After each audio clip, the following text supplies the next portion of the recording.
కవ్వాల్ అభయారణ్యంలో పెద్ద పులి గాండ్రింపులు వినిపిస్తున్నాయి. ఇన్నాళ్ళు చిరుతలకే ఆవాసమైన ఈ అరణ్యంలో ఇప్పుడు పెద్ద పులి అడుగుపెట్టింది. పులికి ఆవాసం కల్పించేందుకు ఫారెస్ట్ అధికారులు ప్రయత్నిస్తున్న సమయంలోనే పెద్ద పులి గాండ్రింపులు వారికి ఆనందాన్ని కలుగజేస్తున్నాయి. దేశంలో పులుల సంఖ్య పెరుగుతోందా?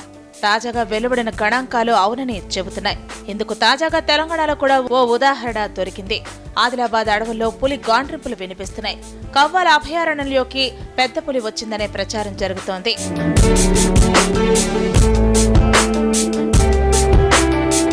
జన్నారం మండలం దొంగపల్లి అటవీ ప్రాంతంలో కొన్ని రోజుల నుంచి రాత్రి వేళల్లో పులుల అరుపులు వినిపిస్తున్నట్లు స్థానికులు అటవీ శాఖ అధికారులకు సమాచారం అందించారు.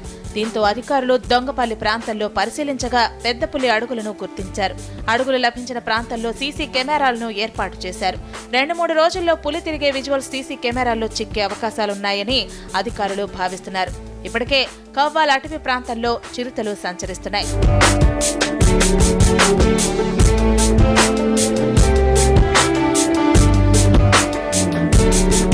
కవ్వాల్ అభయారణ్యం 893 చదరపు కిలోమీటర్ల మేర విస్తరించి ఉంది. పులులు సంరక్షణకు అనుకూలంగా ఉండటంతో 2012లో యూపీఏ ప్రభుత్వం దీన్ని టైగర్ జోన్ గా ప్రకటించింది. దేశంలోనే అరుదైన వృక్షాలు, వన్యప్రాణులకు ఈ అభయారణ్యం పెట్టింది పేరు. గత 3 ఏళ్ల నుంచి పులి రాక కోసం అధికారులు ఎదురుచూపులు చూసినా లాభం లేకుండా పోయింది. దీంతో పులికి కావాల్సిన ఆహారం, జంతువుల పెంపకం, నీటి సదుపాయం, రక్షణకు సంబంధించిన అభివృద్ధి పనులను చేపడుతూ వస్తున్నారు. మహారాష్ట్రలోని తాడోబా పులుల సంరక్షణ కేంద్రం నుంచి ఓ పెద్ద పులి జిల్లాలోని కాగజ్నగర్ అడవుల్లోకి వచ్చి వెడుతుండేది. కానీ కవ్వాల్లోకి ప్రవేశించడం మాత్రం ఇదే తొలిసారని అధికారులు ఆనందం వ్యక్తం చేస్తున్నారు. గత 4 రోజుల క్రితము టైగర్ సంచారం ఉన్నట్టు మనకు తెలియని నిమిషం రాగానే అక్కడ వెళ్ళడం జరిగింది.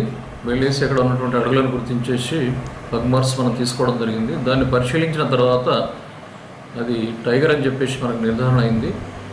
కాబట్టి అక్కడ ఉన్నటువంటి ఆవాసాలు, తర్వాత నీరు, తర్వాత అక్కడ ఉన్నటువంటి అన్నీ బాగున్నాయి. కాబట్టి టైగర్ ఖచ్చితంగా అక్కడికి వచ్చి తిరుగుతుందని చెప్పేసి గ్రామస్తులు ఇచ్చినటువంటి సమాచారం మేరకు అదంతా పరిశీలించి నిర్ధారణ చేసుకున్నాము.